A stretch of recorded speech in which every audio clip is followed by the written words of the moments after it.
You haven't really had a big fight. You boxed Luke Campbell, it was a great win, right? Thank you. But I just feel that you and Devin is a super fight. It sells out the Staples Centre, you make a fortune. But as I've said in every interview, if you get Tank or you get Pacquiao, I can't argue. If you don't, I think you should consider Devin Haney, personally, because I think it's a massive fight for massive money, and if you believe you can win... Oh, I know. Yeah, but then you should take the fight. If you don't get those other fights. But I respect you but for if chasing. I do get it? Oh, I respect you. And Okay. I say 100% that was the right move for you. But if you don't, I would like you to consider Devin Haney. Okay, I will. In terms of the other fighters that you have on contract, there's a lot of talk with Ryan and with Manny. Can you let us in on that? What's going on with that? Is there substance to that? Is that going to be his next fight? No, we haven't talked to anybody yet. We're trying to pin down one of Manny's people who calls the shots, who makes the decisions, and we haven't had any success. So what's been going on with that? Because I know a lot's been put out there that that is the next fight. It's not the next fight. It's all just it's I just guess all Instagram. That's all it is. Yeah. So there's no movement on your guys' end. That nothing's been presented at all for him. Zero. Wow. And then in terms of that, then what are you looking at for him to do next? Well, whatever the biggest fights, he wants. He wants Tank. He wants Pacquiao. We're waiting for the WBC to make a ruling on, who he can fight next with Devin Haney, and so. Dante's Boxing Nation, what's going on, guys? So after all them clips I just played for you, you heard what Oscar De La Hoya said. You heard what Ryan Garcia said to Eddie Hearn, or maybe I should say you heard what Eddie Hearn said to Ryan Garcia. In that clip, you heard Eddie Hearn putting a lot of pressure on Ryan Garcia to take the Devin Haney fight if he doesn't fight Manny Pacquiao or Tank Davis next. And you heard Oscar De La Hoya say, we're waiting on the WBC to figure out what they're going to do when it comes to the Devin Haney fight. Fast forward to present day, now Oscar De La Hoya, he says that Devin Haney, he needs to do more. He needs to fight some dangerous opponents to get a fight with the challenger, Ryan Garcia. Oscar De La Hoya is saying the champion needs to do more to fight the mandatory who's fighting in eliminators just to fight the champion. I mean, you can't. I mean, just when you think you heard it all, somebody comes up with a new fancy tune. You know, it's really sad when you think about it, because whenever you hear anyone say words like, that guy, I mean, you don't even need to know the name of who they're talking about. If you just heard someone say in an interview, that guy needs to fight someone, he needs to fight better competition, he doesn't deserve to fight so-and-so. You know, we're looking at that fight down the line. That fight doesn't need, there's no point in taking that fight right now. You know, whenever you hear anyone say something like that, they are most likely talking about a black fighter, at least 99% of the time. Now, let me go ahead and quote exactly what Oscar De La Hoya says so I can go ahead and unpack it all for you guys. He said, quote, Haney has to fight somebody that has a chance to beat him, just like Ryan Garcia did facing Luke Campbell and Javier Fortuna in his next fight. That's the way you build and make big fights. You haven't really had a big fight. You boxed Luke Campbell, it was a great win. Now, just to add on to what Eddie Hearn just said in that clip right there, it's already crazy to hear Oscar De La Hoya say the champion has to do something more deserving to fight his own mandatory. But then he goes even further with the hypocrisy by saying Devin Haney needs to fight someone that can beat him, like Ryan Garcia did when he fought against Luke Campbell and Javier Fortuna that he's about to face next. Luke Campbell? What makes that so crazy is Devin Haney is fighting against Jorge Linares. Jorge Linares is the same person that beat Luke Campbell before Ryan Garcia did. And then you could also ask the question, well, if that's the case, how did Romero Duno get a shot at Ryan Garcia? I mean, who did he beat? Not only does it not make sense what Oscar De La Hoya just said, but even Ryan Garcia himself is not agreeing with what his own promoter said. Because this is why Ryan Garcia said he wasn't fighting Devin Haney. Check out this clip. Toughest challenge would be, I think, against Devin Haney. On all the top lightweights, he makes the less money. You have the most followers, the most everything, but you make the less money. How does that make sense? How are you the money guy? He doesn't have a belt and he makes the less money. They want to fight you. People want to fight him. With no disrespect, I like Ryan. Me and Ryan, we got a lot of history together, and I like him.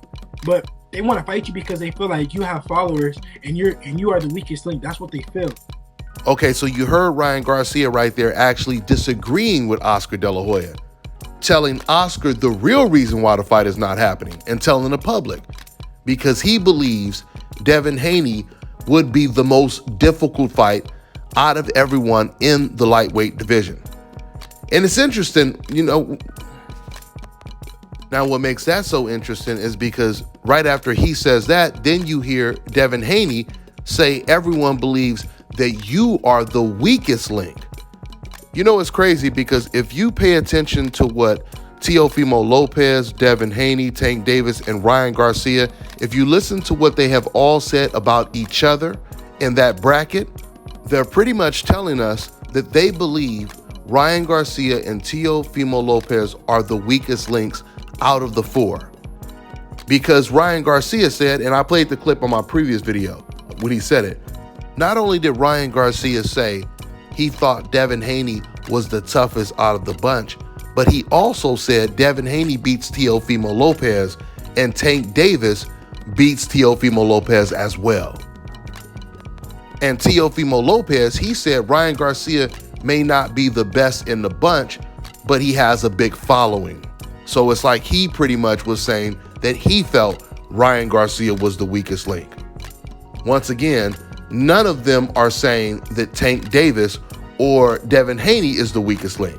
With that being said, going back to what Oscar De La Hoya said, it's really funny because when he says that the champion has to fight some tough fighter or he has to do more to fight against the mandatory Ryan Garcia, the funny thing is, if you notice in the sport of boxing, usually whenever there's a really, really weak champion who hasn't fought anyone, a lot of top contenders would go after that champion first.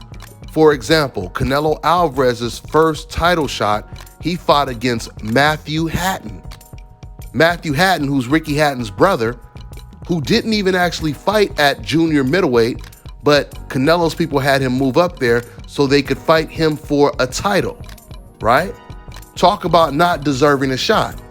And then you have Avni Yildirim, who was supposed to originally fight for the vacant belt against Canelo at 168. What did he do to deserve a shot at Canelo Alvarez? When Canelo fought the champion Rocky Fielding, who did Rocky Fielding beat to get to fight against the challenger Canelo Alvarez? I mean, I could do this all day. You guys get the point. At the end of the day, if you're a real champion and you feel the guy that's holding the belt is not worthy, he's not a real champion, he doesn't deserve to be in that spot, that should be more of an incentive for you to take him out and put that belt around your waist. That makes more sense because once again, this is usually what always happens. Meanwhile, Ryan Garcia is fighting against Javier Fortuna next in another title eliminator just to fight for Devin Haney's belt. The same champion that, once again, Oscar De La Hoya says doesn't deserve to fight against this mandatory, Ryan Garcia. We all know what time it is. Let's see who Ryan Garcia ends up facing next. Is he going to go after Tank Davis? He keeps saying he still wants a Tank Davis fight.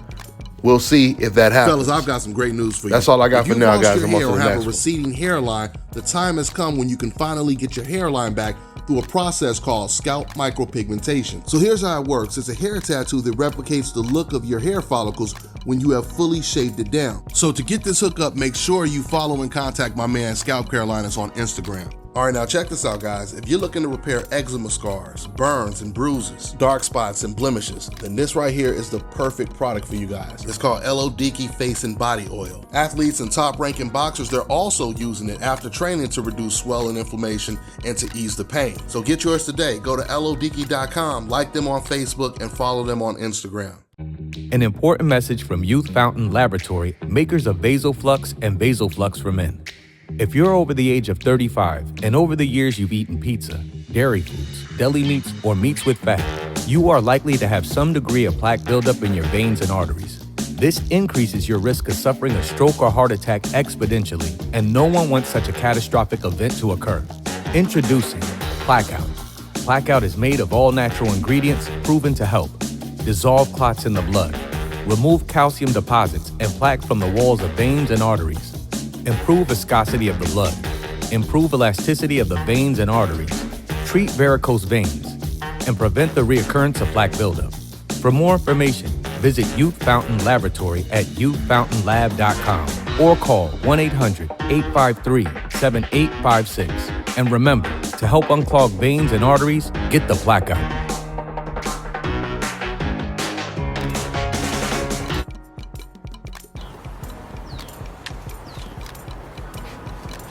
This is Bobby, and you're watching Dante's Boxing Nation.